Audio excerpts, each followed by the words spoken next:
Hey guys, what's up? Welcome to this brand new course on disasters and disaster management, and this is presented by me, your friend Roman Saini. Okay, so course structure is pretty clear. We will cover previous year question trend, then we will see introduction to disaster phenomena, and then we will go on to cover disasters in India like earthquakes, cyclones, tsunami, floods, droughts, landslides, avalanches, industrial disaster, epidemics. Then we will see disaster management in India. This will be the second course, and this will be the third course, disaster management, the way forward. Okay, so this is the entire course. There will be three courses back to back. So here we will see previous year question trend, introduction to disaster phenomenon, and various disasters in India like earthquakes, landslides, floods, cyclones, tsunami, drought, industrial disasters, epidemics, avalanches, sea erosions. So all these points we need to cover. So in question number 18 was there in 2013. So this is the year when I gave the exam, so I have fond memories of this. How important are vulnerability and risk assessment for pre-disaster management? And as an administrator, what are the key areas that you would focus on in a disaster management? So this was a typical question and I vomited everything I knew. Then in 2014, there was a question, drought has been recognized as a disaster in view of its spatial expenses, temporal duration, slow onset, lasting effects on vulnerable section, and with the focus on the September 2010 guidelines from NDMA, discusses the mechanisms for preparedness to deal with El Nino and La Nina fallouts in India. And then you had, again, like every year, you can see a question is coming. The frequency of earthquakes appears to have increased in the Indian subcontinent, but we have India's preparedness for mitigation has significant impacts. Discuss various aspects. Then again, 2016, Himalayas are prone to landslides. Then major cities of India are becoming more vulnerable to flood conditions. You can just see there are so many questions. So many questions are coming from disaster management every year. One question is like, if it is guaranteed that one question is coming, you should stop everything and read that course. Then GS paper 3, question number 15. The frequency of urban floods due to high intensity rainfall is increasing over the years. So discuss the reasons for urban floods, highlight the mechanisms for preparedness to reduce the risk during such events. With reference to NDMA guidelines, discuss the measures to be adopted to mitigate the impact of recent incidents of cloudburst in many places of Uttarakhand. Then you have 2017, which just happened about 2-3 months ago. So in what way can floods be converted into a sustainable source of irrigation and all-weather inland navigation in India? GS paper 3 included on December 2004. Tsunami brought havoc on 14 countries, and obviously it included us also. So discuss the various factors responsible for occurrence of tsunami, its effects on life and economy, and in the light of guidelines of NDMA 2010, describe the mechanisms for preparedness to reduce the risk during such events. Again, you can see the weightage, right? So it is constantly increasing only. There is a upward curve. So now once you know there is such an important topic, so let us get started. So natural disasters, crisis, there, okay.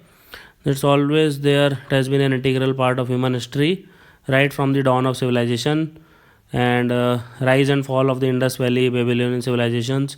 They are a testimony to this, and individuals and communities would lead the response to crisis. So that was always there.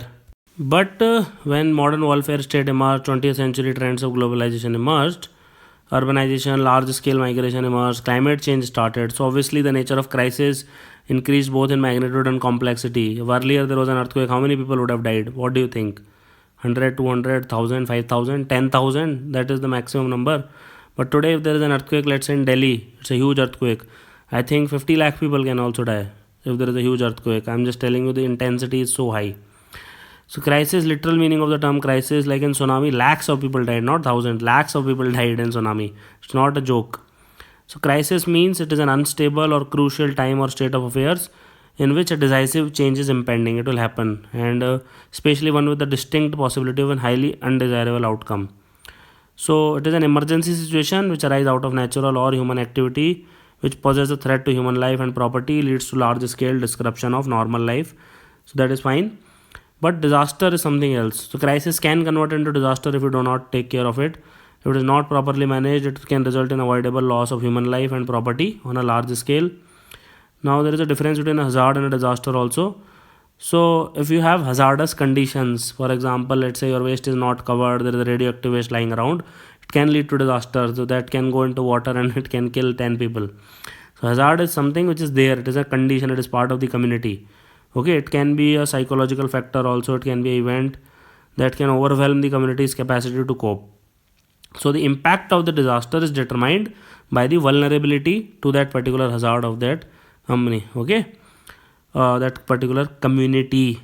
Hazardous condition exists, then crisis happened, and then it can lead to disaster. Now, crisis can be classified into the following categories.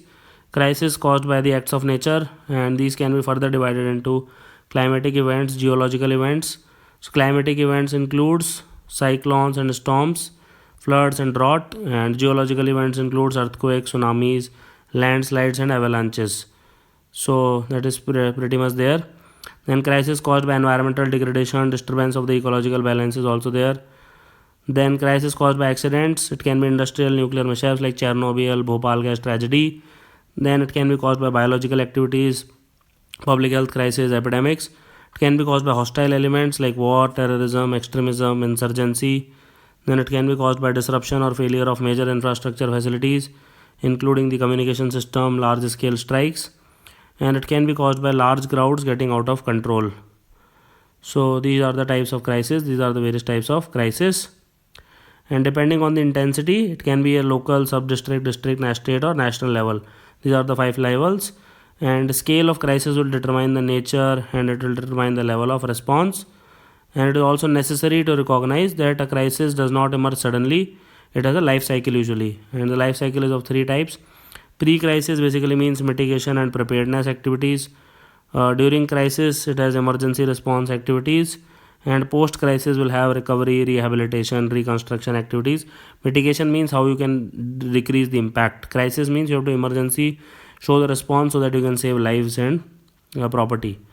Now what do you mean by disaster? So disaster is any serious disruption in functioning of the community or society. It can cause widespread material, economic, social, environmental losses, and it will exceed the ability of the affected society to cope up using its own resources.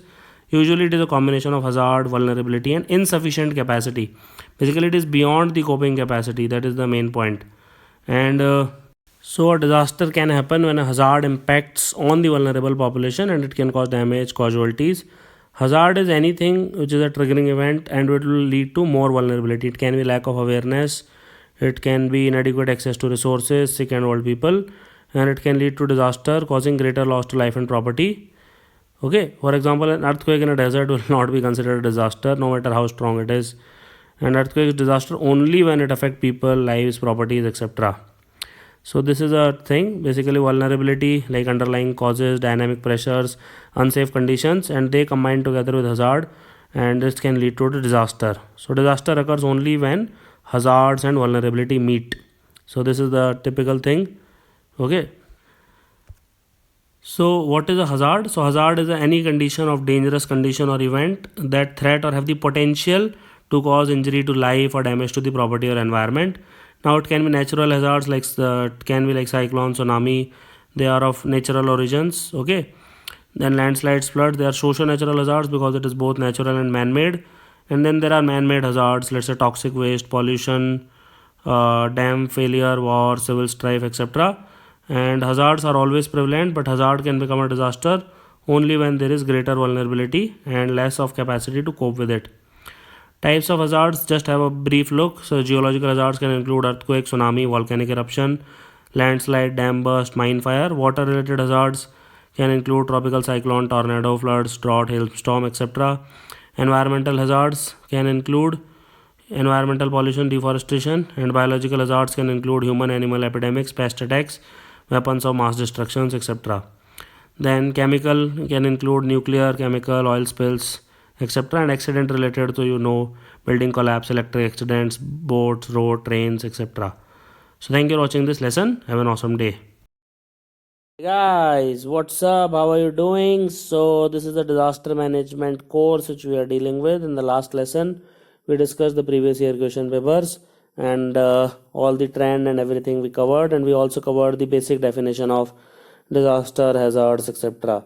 In this particular lesson I'll cover introduction to the disaster phenomenon and how you can basically understand the basic feature, and if the question comes directly from this you can answer it in the exam hall. So that is the entire agenda of this particular lesson. So what is vulnerability? So vulnerability can be defined as basically the extent to which a community, structure, service or geographical area it is likely to be damaged or disrupted. So that is the important thing, by the impact of an hazard because of their either nature, because of their construction, because of their proximity to hazardous terrains or a disaster prone area. So this is the extent. Okay, extent is defined as vulnerability. How vulnerable you are you very low vulnerable, very high vulnerable? That will depend. Now it can be categorized into either physical vulnerabilities. Basically, let's say you are on Pacific Rim of Fire. Obviously you will have volcanoes and earthquakes. Who else will have it, right? So it includes what may be damaged or who may be damaged or destroyed by natural hazards such as earthquakes or floods. Now it is based on the physical conditions of the people and elements at risk like buildings, infrastructure, their proximity, location and nature of the hazard. And it also relates to the technical capability of building and structures to resist the forces acting upon them during a hazardous event. So that is the physical vulnerability aspect. Then you have the socio-economic vulnerability. So the degree to which a population is affected by a hazard, it will not merely lie in the physical components of vulnerability, but also on the socio-economic conditions. For example, in the same area, the rich might not be that vulnerable as the poor. So people who are living in poor, they live in the sea coast, don't have the money to construct strong concrete houses. So they are at risk and they lose their shelters whenever there is a strong wind or cyclone. Because of their poverty, they too are not able to rebuild their houses. So the disaster does not affect the rich and poor alike. Now what is capacity? So capacity can basically be defined as resources, means, strengths which exist in households and communities which enable them to cope with and withstand or prepare for or prevent or mitigate or quickly recover from a disaster. So how capable you are, so that is what capacity will determine. So how, if you have adequate resources or not. For example, the same hurricane in USA might kill 50 people, but in Bangladesh it might kill 50,000 people. So the capability or capacity of USA to deal with disaster is much higher than the Bangladesh in one line. So it includes resources, means and strengths. Now people's capacity can also be taken into account. So it includes physical capacity. So people whose houses have been destroyed by cyclones or crops, okay, they can salvage things from their homes, from their farms. And some family, let's say they're doctor, engineer, so they can find employable skills otherwise also. So that is the physical capacity. Socioeconomic capacity is that rich people have the capacity to recover soon, but poor people don't have that much capacity to rebound. Okay, rich people are seldom hit by disasters because they live in safe areas, their houses are built with stronger materials. Even when everything is destroyed, they have the capacity to cope with it. Okay, now what is risk according to you? So Saran ma'am, risk is a very funny thing, and risk is a measure of the expected losses due to a hazard event occurring in a given area over a specific time period. And risk is basically a function of the probability of particular hazardous events and the losses each would cause. So how risky the situation is, because of tsunami it can be very risky. So it is the measure of the expected losses, how much things you can expect to lose because of certain things, because of hazardous events, okay, within a given area over a specific time period. So the level of the risk again will depend on the nature of the hazard. So for example, if it is a nuclear bomb blast, then it is a totally different ball game. Okay, then vulnerability of the elements which are affected, yes. And third is the economic value of those elements. So these are the three things which you need to understand. So the level of risk will depends on nature of the hazard, vulnerability of the elements which are affected, and economic value of those elements. And a community or a locality, it can be said to be a risk when it is exposed to the hazards and it is likely to be adversely affected by its impacts. And when we discuss the disaster management, it is basically disaster risk management. So these are the points which you need to understand. So disaster risk management includes all the measures, all the possible things which one can do which reduce disaster related losses of life, property or assets by either reducing the hazard itself or the vulnerability of the elements at risk. So either you remove the hazard completely, let's say you remove the nuclear power plant near your house, or if the nuclear power plant cannot remove, then you have, let's say, lead coated suits just in case some emergency happened, so that at least you are safe and the risk is slightly lesser. Okay, So that is what it means by either reducing the hazard or reduce the vulnerability. Then disaster risk reduction, it is basically a systematic development and application of policies, strategies and practice to minimize vulnerabilities, hazards, unfolding of disaster impacts throughout a society in the broad context of sustainable development. So basically these questions are directly asked in the exam, and then you have to reply according to these languages only, because these are approved by the government of India, this type of lingo. So systematic development, application of policy, everything which you can do to reduce the disaster risk, that's all. So disaster mitigation, disaster risk, so all these are like one and the same thing. It's just like here and there, so that kind of stuff. So it is clearly part of a broader strategy of sustainable development, making communities and nations socially, economically and ecologically sustainable. And it can take place in the following way. First of all, improve the preparedness so that it enable governments, communities, individuals to respond rapidly. And preparedness basically includes anything which is done before a disaster event occurs, which can aim at minimizing loss of life, disruption of critical services like health, education, etc. And before the damage, before the disaster occurs, the damage can be minimized. Then preparedness includes formulation of viable emergency plans as well. Okay, development of warning systems, maintenance of inventories, training of personnel. Then you have mitigation. Mitigation means measures taken to reduce both the effect of the hazard and the vulnerable conditions. So both the hazardous conditions as well as the vulnerability are reduced. For example, mitigation includes water management in drought prone area, relocating people away from the hazardous areas, and by strengthening structures to reduce damage when a hazard does occur. And in addition to these measures, mitigation should also aim at reducing the economic and social vulnerabilities of potential disasters. And in the traditional disaster management approach, focus was on emergency relief, immediate rehab, but not on preparedness.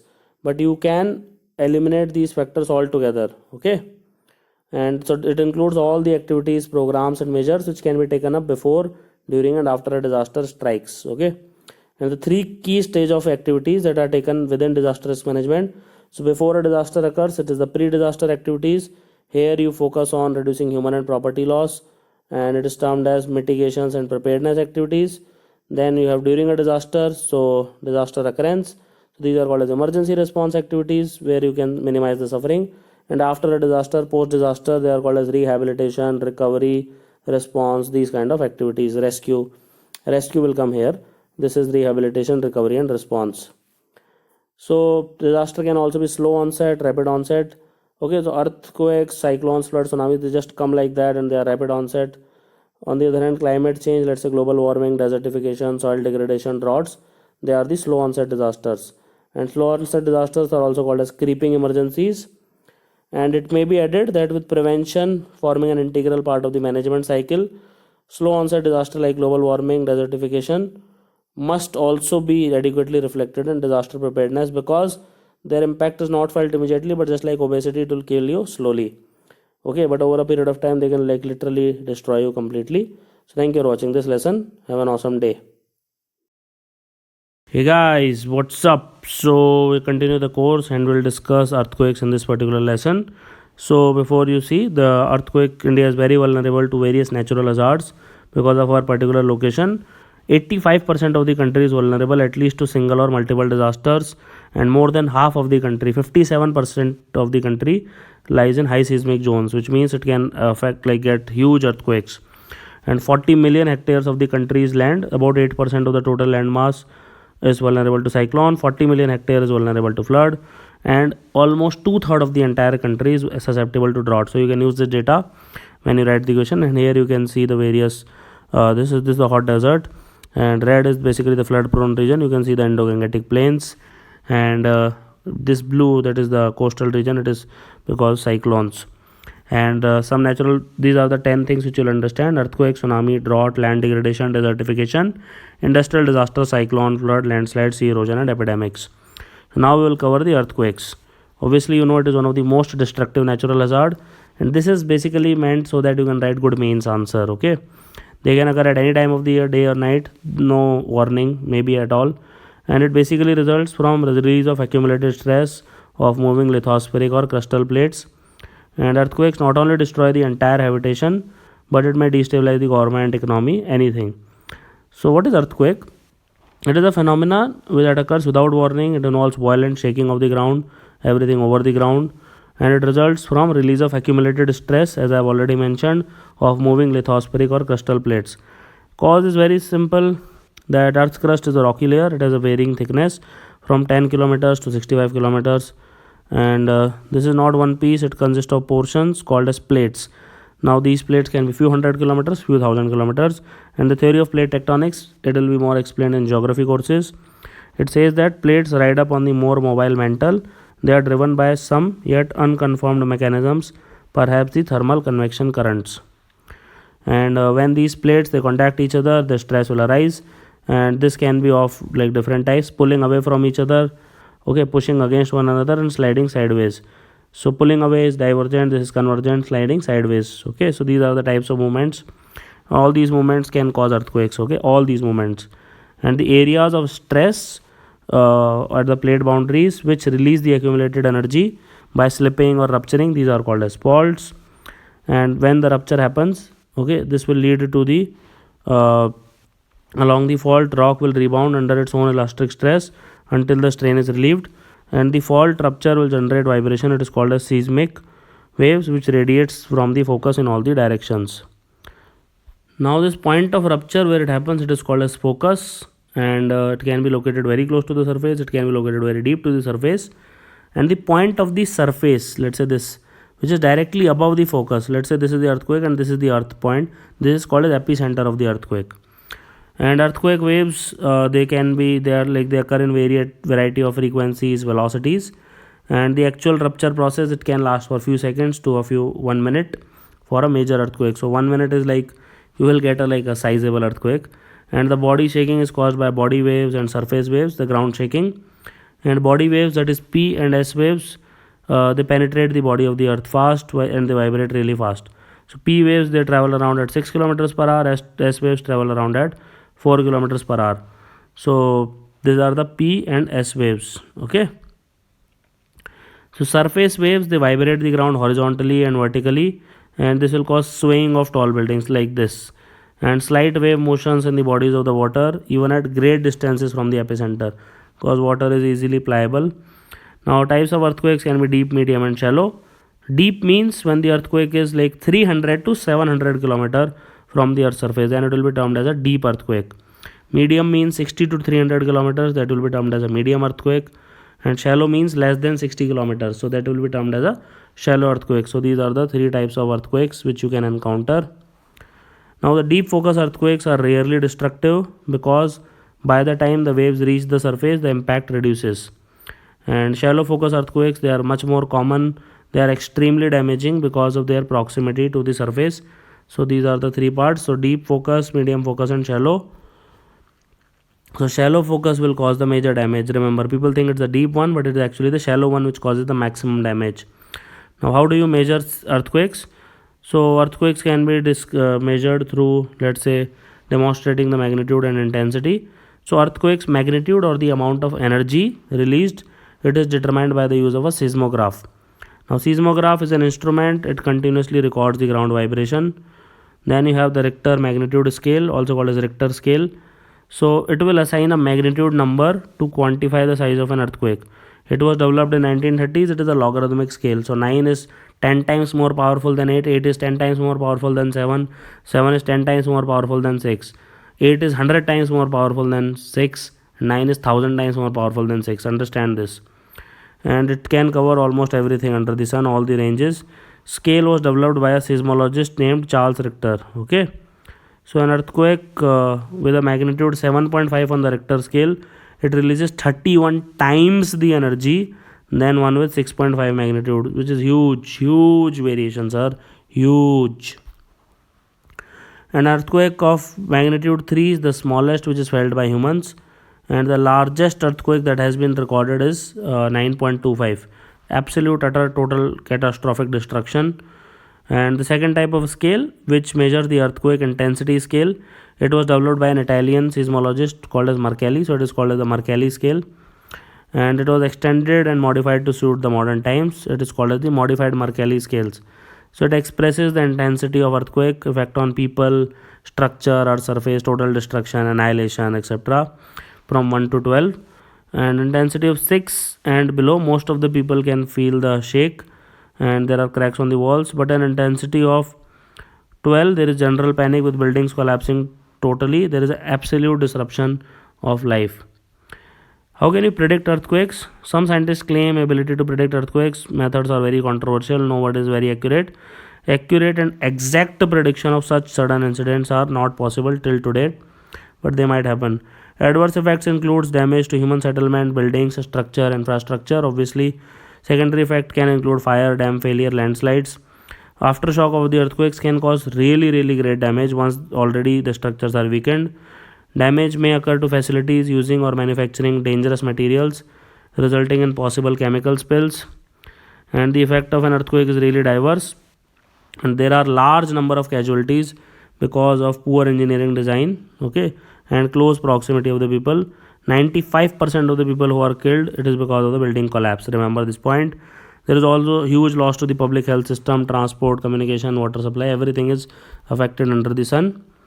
Now India falls quite prominently on the alpine Himalayan belt. So this is the line along with the Indian plates meet the Eurasian plates, and they are Indian plate is thrusting under it at the speed of 5 centimeter per year. This will lead to tremendous stress, and we are in a very earthquake prone region. So Himalayas are still evolving, have resulted in very severe earthquakes because of this movement of fault lines, and this makes the entire region covering the 14 states very highly prone to earthquakes, and the hilly regions are also prone to earthquake induced landslides. Other seismically active includes Gulf of Khambat, Run of Kutch, parts of some peninsular India, and obviously the islands. So you can see this is the zone 5. It is a very high risk zone, so entire northeast and some parts of the Himalayas and Gujarat. Then you have the zone 4. So as you can see, entire north, and you can see the peninsular India is in zone 2 and zone 3. So peninsular India is the least vulnerable to the earthquake. So just remember that point. And about 59% of the land area of India is liable to seismic hazard damage. So thank you for watching this lesson. Hey guys, what's up? So we have already covered cyclones, and this will earthquakes. We will call cyclones and tsunami in this particular lesson. Cyclones are basically they varies in various parts of the world, and 7,520 kilometers is our coastline, and it is the Earth's most cyclone battered stretch of the entire world. What is cyclone? It is a region of low atmospheric pressure. It is surrounded by high atmospheric pressure, so it results in swirling atmospheric disturbances, and it has powerful wind blowing. So it is anti-clockwise. So this is clockwise in southern hemisphere and anti-clockwise in the northern hemisphere. Again, clockwise in southern hemisphere, anti-clockwise in the northern hemisphere. This is mainly because of the Coriolis force. They occur majorly in the temporal, tropical and temperate regions of the world, and more than 7,500 kilometers of the coastline of India in the east and the west, they faces the hazards of tropical cyclones and various associated storm surges, heavy rainfall before and after the monsoon. And post monsoon cyclones, they are very intense both in numbers and intensity. Okay, over 58% of the cyclonic storms, they develop in the Bay of Bengal, and they approach or cross the east coast in October and November, but only 25% of the storms that develop over the Arabian Sea hit the west coast. So you can see that Bangladesh, West Bengal and Odisha are much more affected than Gujarat, Maharashtra, etc. Okay. Cyclones in India are moderate in nature. Some of its general characteristics includes strong winds, very exceptional rains and storm surges. And cyclones are generally accompanied by strong winds. It can cause a lot of destruction. Okay. And different names of cyclones, so this is important. So typhoons is the name in the northwest Pacific Ocean, as you can see this part, basically the Southeast Asian region. Hurricanes is in the North America. Okay. And tropical cyclones is in the Southwest Pacific Ocean, basically India's region. Willy Willy is called in Australia, this region, and tornado in South America. They are the one and the same things. How does the cyclone develops? It is basically 3 stages. First is the formation and initial development state. So there are 4 atmospheric conditions which are necessary. So the temperature of the sea has to be warm in excess of 26 degrees Celsius to a depth of 60 meters. So it will provide abundant water vapor in the air of evaporation. So this is the first condition. it has to be 26 degrees Celsius till 60 kilometers depth. Second condition is high relative humidity. So the high relative humidity up to the height of 7 kilometers, it facilitates condensation of water vapor into droplets and clouds, releases heat energy and induces drop in pressure. So these points are correct. Then you have the third point, atmospheric instability. So here it will encourage the vertical cumulus cloud convection when condensation of rising air will occur. And finally you have the fourth point, location of at least 4 to 5 degree latitude degree from the equator. So it has to be close by. So it will allow the influence of the force due to the Earth's rotation, Coriolis force, to take effect. Okay. So that is the points. Now the second one is fully matured. So this is the main feature of a fully matured tropical cyclone is a spiral pattern of a highly turbulent giant cumulus thundercloud bands, and these bands basically spiral inwards. They form a dense, highly active central cloud core, which basically wraps around a relatively calm zone. So this is called as the eye of the storm. This is relatively calmer, and the eye will look like a black hole or a dot which is surrounded by thick clouds. As you can see here, it is surrounded by a small structure called as outer eye wall. And then the third point is weakening or decay. So this cyclone will decay obviously. So it will start to decay as soon as its source of warm moist air it is abruptly cut off. This happens when the cyclone will hit the land and there is no water to support it, so it will die out. And or the cyclones move to a higher altitude where there is interference of another low pressure.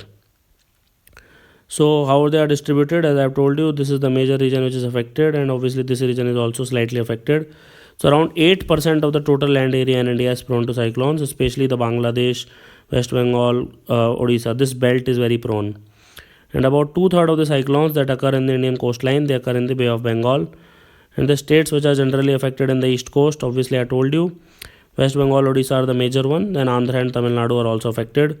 And on the west coast, Gujarat, Maharashtra, then Goa, Karnataka and Kerala. So these are the 5 things. Obviously Rajasthan will not be affected because there is no sea there. So typical adverse effect. So first there will be a sudden brief onslaught and high winds. They will cause major damage to infrastructure, housing, etc., especially the fragile construction like slum area.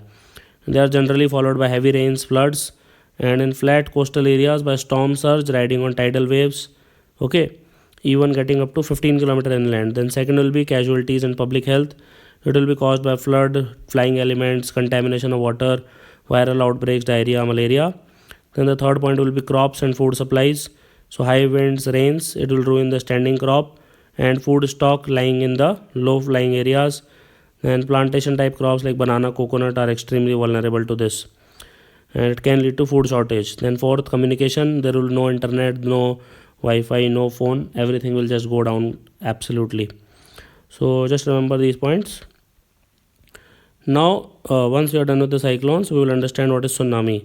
Tsunami, su means harbor, nami means waves. So this is in Japanese word, harbor waves. So these are large waves generated by the sudden movements of the ocean floor. And although they are usually associated with earthquake, that can happen because of other reasons as well. So tsunamis can be triggered by other phenomena like submarine, terrestrial landslides, volcanic eruptions, explosions, or even asteroid, meteor, comet impacts.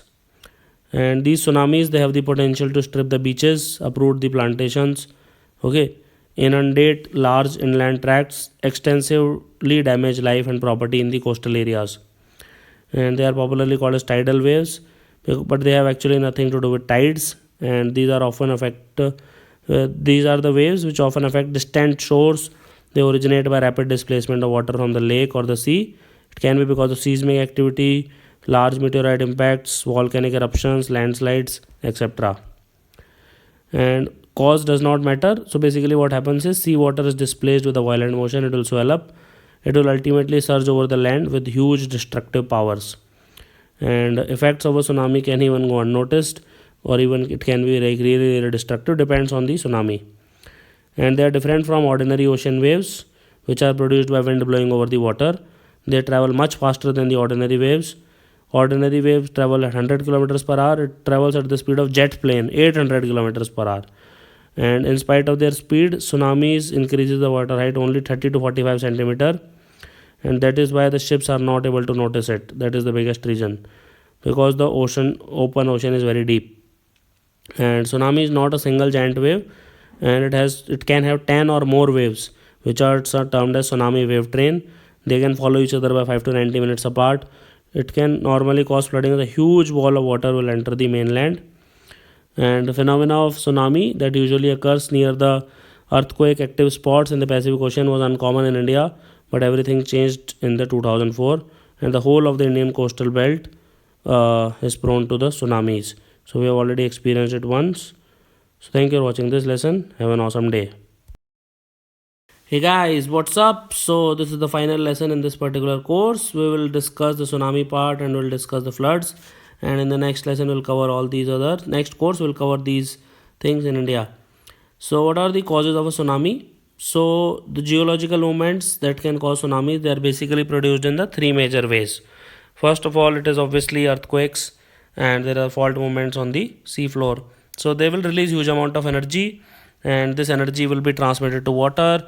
This have the capacity to cross even oceans, and the degree of the movement will depend on how fast the earthquake occurs, how much water is displaced. Second is because of a landslide either occurring underwater or originating above the sea. And the largest tsunami ever produced was in Alaska, and the massive rock slide produced a wave that reached a high water mark of 50 to 150 meters above the shoreline. So obviously that is like a huge situation. Then the third major cause of tsunami is volcanoes, so earthquakes, volcano and landslides. So if the flank of the volcano is located near the shore or underwater, okay, and if the volcano can explode, this can lead to a tsunami. So the famous volcano Krakatoa in Indonesia, in 1883 it produced a tsunami measuring 40 meters, and 36,000 people lost their lives. If it was today, then I think at least 3,60,000 people will lose their life. Then predictability, there are two distinct types of tsunami warning. One is international tsunami warning system, second is regional warning systems. So tsunamis have occurred in all the oceans and in Mediterranean Sea, but the majority of them occur in the Pacific Ocean. So since scientists cannot exactly predict earthquakes, they also cannot exactly predict when a tsunami will be generated. Neither we can predict earthquakes nor the tsunamis. So typical adverse effect here will include local tsunami events, or those which are less than 30 minutes from the source. They will cause the majority of the damage, and the force of the water can literally destroy everything: buildings, cars, hotels, everything will be gone. And it is normally the flooding effect of the tsunami that causes the major destruction to the human settlements.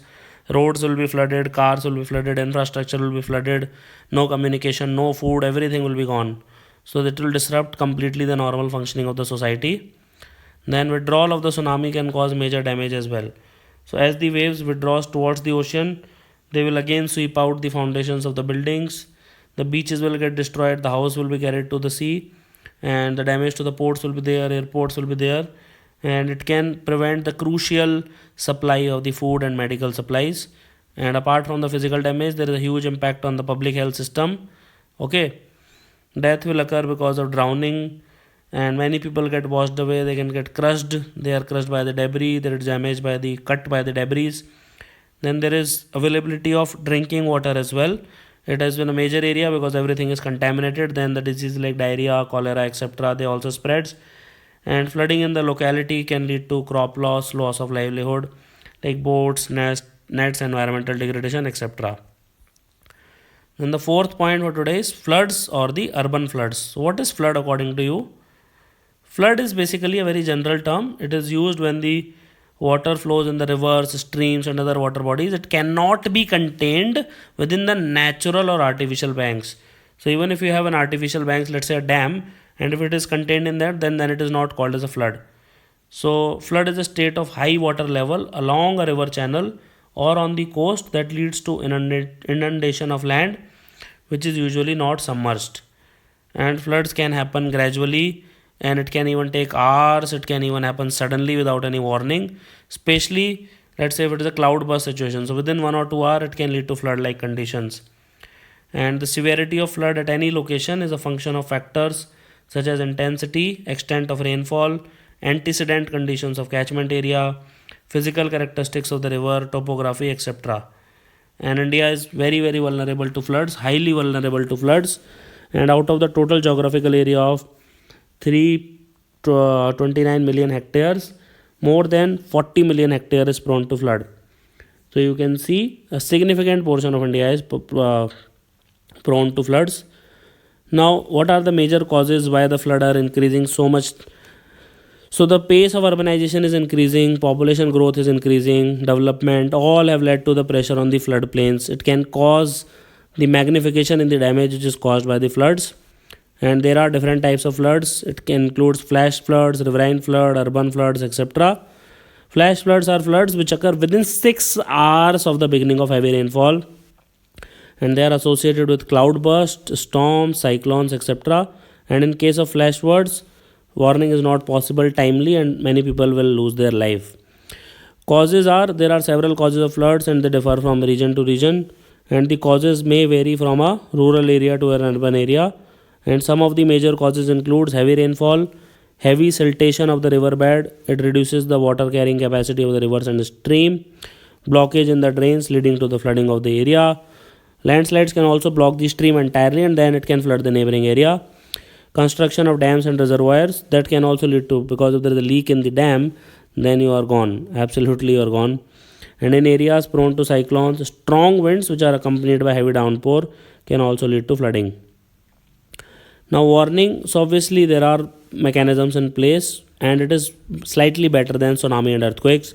So flood forecasting and warning have been highly developed in the past 2 decades, and with the advancement of technology, especially the satellites and remote sensing equipments, flood waves can be tracked easily as the water level rises.